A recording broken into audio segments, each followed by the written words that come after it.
አርዕስተ ዜና። የብልጽግና የጦር ሄሊኮፕተሮች ቁስለኛ ወታደሮቻቸውን ከወሎ ቤት አማራ ወደ አዲስ አበባ ሲያጓጉዙ አሉ።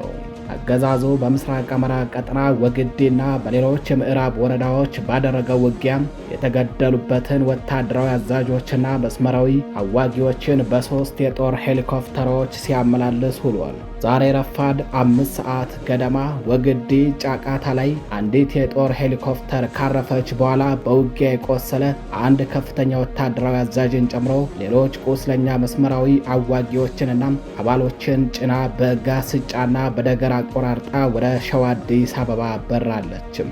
በተመሳሳይ በዛሬው ዕለት እኩለ ቀን 6 ሰዓት ከ40 ላይ ኮምቦልቻ ከተማ ያረፉት 2 የጦር ሄሊኮፕተሮች ከፍተኛ ወታደራዊ አዛዦችንና መስመራዊ አዋጊዎችን ጨምሮ ከ47 በላይ ቁስለኛ ወታደሮችን ወደ አዲስ አበባ መውሰዳቸው ታውቋል። በ2 ሰው አልባ አውሮፕላን በ3 አየር መቃወሚያና በ2 ጀነራል መርፍ በ10 ሞርተርና ቢኤም 107 እንዲሁም በ23 ዶሽቃ መሳሪያ ታግዞ በዘውዱ ሰጥ አርጌና በብርጋዴር ጀነራል ሞሲሳ እንዲሁም አንድ በአየር ወለድ ኮማንዶ እዝ የአንድ ኮር አዛዥ የሆነ የሌፍተናንት ጀነራል ማዕረግ ያለው ወታደራዊ አዛዥ እየተመራ ወደ ውጊያ የገባው ከ60 በላይ ተሽከርካሪ ሙሉ ያገዛዙ ሰራዊት ከወደ ፋኖ የገጠመውን የጸረ ማጥቃት የጸረ ሽምቅና የመልሶ ማጥቃት እርምጃን መቋቋም አቅቶት ለሰዓታት ቆሞ መዋጋት በማይችልበት ሁኔታ ተሽመድምዶ እየፈረሰ ይገኛል። በምስራቅ አማራ ቀጠና ወግዴን ጨምሮ በምዕራብ ወረዳዎች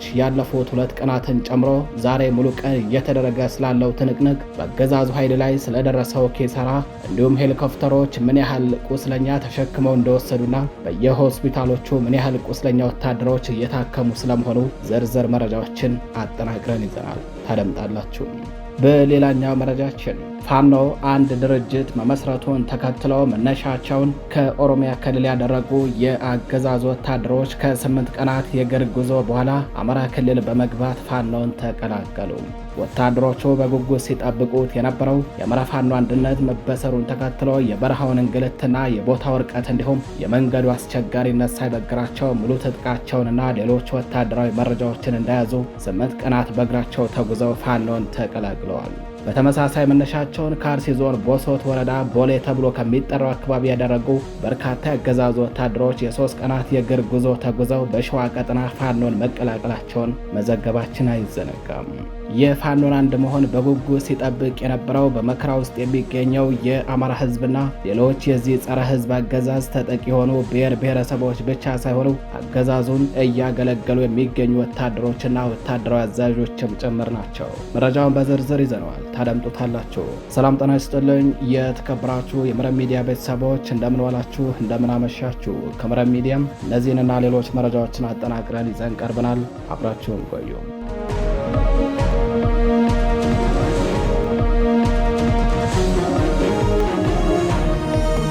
ወደ ቀዳሚው መረጃችን አለፍን።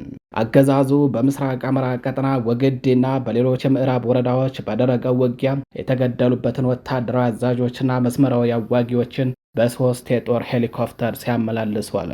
በ2 ድሮን በ3 የአየር መቃወሚያና በ2 ጀነራል መርፍ በ10 ሞርተርና ቢኤም 107 እንዲሁም በ23 ዶሽቃ መሳሪያ ታግዘው በዘውዱ ሰጥ አድርጌና በብርጋዴር ጀነራል ሞሲሳ እንዲሁም አንድ በአየር ወለድ ኮማንዶ እዝ የአንድ ኮር አዛዥ የሆነ የሌፍተናንት ጀነራል ማዕረግ ያለው ወታደራዊ አዛዥ እየተመራ ወደ ውጊያ የገባው ከ60 በላይ ተሽከርካሪ ሙሉ ያገዛዙ ኃይል ከወደ ፋኖ የገጠመውን ጠንካራ የጸረ መከላከልና የመልሶ ማጥቃት እርምጃን መቋቋም አቅቶት ለሰዓታት ቆሞ መዋጋት በማይችልበት ሁኔታ ተሽመድምዶ እየፈረጠጠ ነው። በምስራቅ አማራ ቀጠና ምዕራብ ወረዳዎች 2ኛ ቀኑን ባስቆጠረው ተጋድሎ ማዕረጋቸው በውል ያልታወቀ በርካታ ከፍተኛ ወታደራዊ አዛዦች በፋኖ ተመተው በሞትና በሕይወት መካከል ይገኛሉ። ከነዚህ መካከልም ሕይወታቸው ያለፈ ስለመኖራቸው ተጠቁሟል። ወታደራዊ አዛዦቹ ወደ ደሴ ተወስደው እንዳይታከሙ የቀጠናው ዙሪያ ገባ በፋኖ ክርችም ተደርጎ በመዘጋቱ የአዛዦቹን ሕይወት ለማትረፍ 3 የጦር ሄሊኮፕተሮች ዛሬ ጥር 28 2018 ዓ.ም በኮምቦልቻና በወግዴ አርፈው ቁስለኞቹን ወደ አዲስ አበባ መውሰዳቸው ታውቋል። ዛሬ ረፋድ 5 ሰዓት ገደማ በወግዴ ወረዳ ጫቃታ ላይ አንድ የጦር ሄሊኮፕተር ማረፉን የዓይን እማኞች ለጣቢያችን ገልጸዋል። የጦር ሄሊኮፕተሯ ቁስለኛውን ወታደራዊ አዛዥን ጨምሮ ሌሎች ቁስለኛ መስመራዊ አዋጊዎችና አባሎችን ከጫነች በኋላ ካረፈችበት ጫቃታ በመነሳት በጋስጫና በደገር አቆራርጣ ወደ ሸዋ አዲስ አበባ ቀጠና መብረሯንም መረብ ሚዲያ ያነጋገራቸው የዓይን እማኞች ገልጸዋል።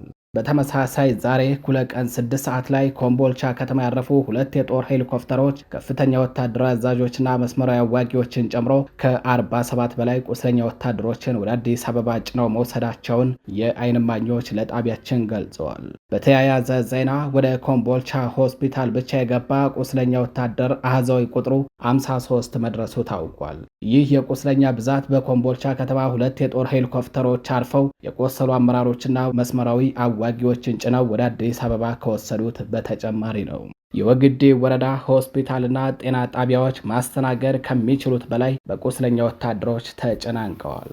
ፋኖ በአካባቢው ከባድ የሆነ የሽምቅ ጥቃት እየፈጸመ በመሆኑ በወግዴ የሚገኙ ቁስለኛ ወታደሮችንና ወታደራዊ አዛዦችን ወደ ደሴና ኮምቦልቻ ወስዶ ለማሳከም አዳጋች ሁኔታ ፈጥሯል። በዚህ ምክንያት ወግዴ ጫቃታ ላይ አንዲት የጦር ሄሊኮፕተር ካረፈች በኋላ በውጊያ የቆሰለ አንድ ከፍተኛ ወታደራዊ አዛዥን ጨምሮ ሌሎች ቁስለኛ መስመራዊ የጦር አዋጊዎችን ጭና ወደ አዲስ አበባ የበረረችው ትላንት አመሻሹን ከፍተኛ ቁጥር ባለውና የከባድ መሳሪያ ሽፋን እንዲሁም የድሮን ክትትል በሚደረግለት ሰራዊት የታጀበ በመቶዎች የሚቆጠር ቁስለኛ ወታደር ወደ ደሴና ኮምቦልቻ ተወስዷል። በተመሳሳይ ዛሬ ማለዳም እንዲሁ በርካታ ቁስለኛ ወታደር ወደ ደሴና ኮምቦልቻ እየተወሰደ ሲሆን በደሴ ከተማ ከ74 በላይ ወታደሮች ሕክምና እየተደረገላቸው እንደሚገኝ የመረብ ሚዲያ ምንጮች ገልጸዋል። በኮምቦልቻ ከተማ በተመሳሳይ ዛሬ ማርፈጃውን ከተወሰዱ ቁስለኞች ጋር በድምሩ 53 ወታደሮች ሕክምና እየተደረገላቸው ሲሆን ከዚህ በተጨማሪ እኩለ ቀን ላይ 2 የጦር ሄሊኮፕተሮች አርፈው ከ47 በላይ ቁስለኞችን ጭነው ወደ አዲስ አበባ በረዋል። በሁለቱ ሄሊኮፕተሮች ተጭነው ከተወሰዱ ቁስለኞች መካከል የሰሜን ምስራቅ እዝና የ11ኛ እዝ እንዲሁም በአየር ወለድ ኮማንዶ መምሪያ ከፍተኛ አዛዦች እንደሚገኙበት ተጠቁሟል።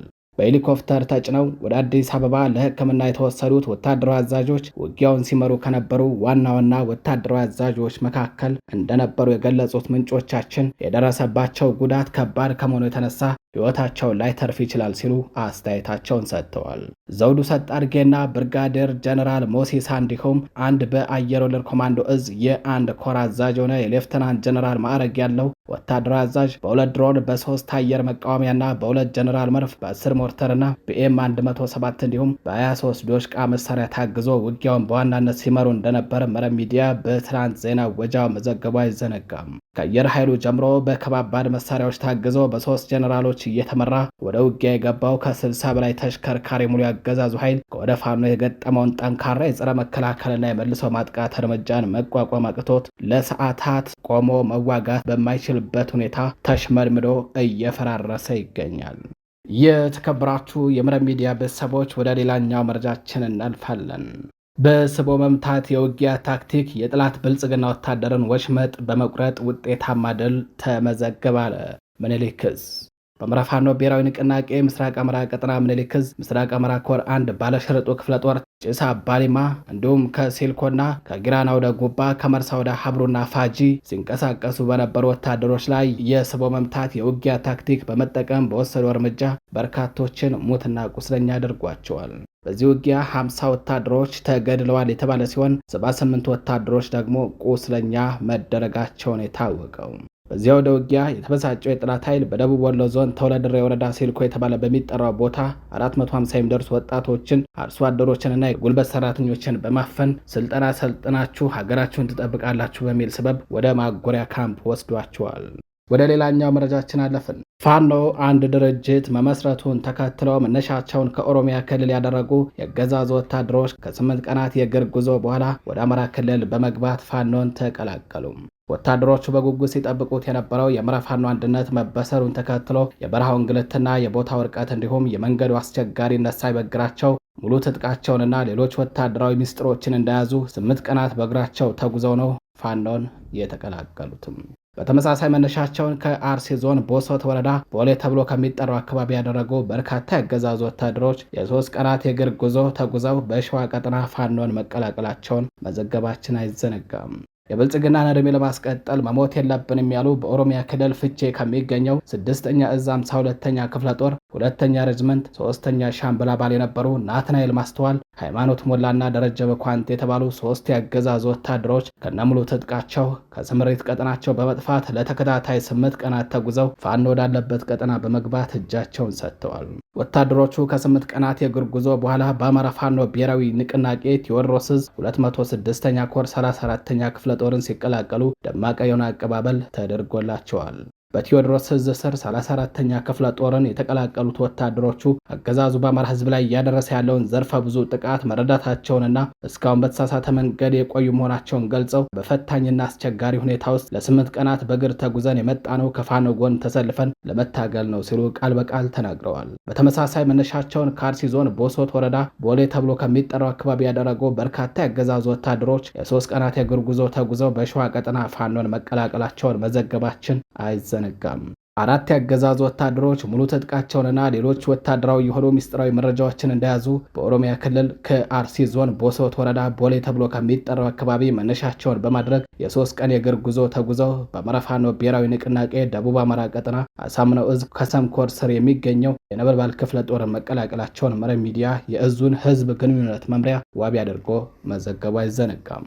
የፋኖን አንድ መሆን በጉጉት ሲጠብቅ የነበረው በመከራ ውስጥ የሚገኘው የአማራ ህዝብና ሌሎች የዚህ ጸረ ህዝብ አገዛዝ ተጠቂ የሆኑ ብሔር ብሔረሰቦች ብቻ ሳይሆኑ አገዛዙን እያገለገሉ የሚገኙ ወታደሮችና ወታደራዊ አዛዦችም ጭምር ናቸው። የአገዛዙ ወታደሮች በጉጉትና በተስፋ ሲጠብቁት የነበረው የፋኖ አንድነት የብስራት ዜና መሰማቱን ተከትሎ ጨርቄን ማቄን ሳይሉ ከስምሪት ቀጠናቸው በመጥፋት በገፍ ፋኖን እየተቀላቀሉ መሆኑን መረብ ሚዲያ ካሰባሰበው መረጃ ለማረጋገጥ ችሏል። ይህ ጉዳይም በአገዛዙ ቤት ከባድ ሽብርና ድንጋጤን የፈጠረ ሲሆን ጠቅላይ ሚኒስትሩ ባለቤታቸው ዝናሽ ታያቸውን በአንድ ግንባር፣ የስድብ አማካሪያቸው አቶ ዳንኤል ክብረትን በሌላኛው ግንባር እንዲሁም ሌሎች ምንጣፍ ጎታቾቻቸውን በቀሪው ግንባር አሰልፈው ይዋጉ ካልሆነ በስተቀር ወታደሩስ ማን ሞቶ የማን ስልጣን ሊቀጥል በሚል ልክ እንደ እምቧይ ካብ እየተናደ አልቆባቸዋል።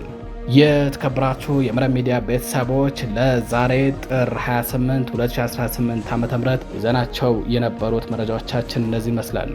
መረጃዎቻችን ለብዙዎች ተደራሽ እንዲሆኑ ቻናሉን ላይክ፣ ሰብስክራይብ እንዲሁም ሼር በማድረግ ተባበሩ እንላለን። ቸር ቆዩም።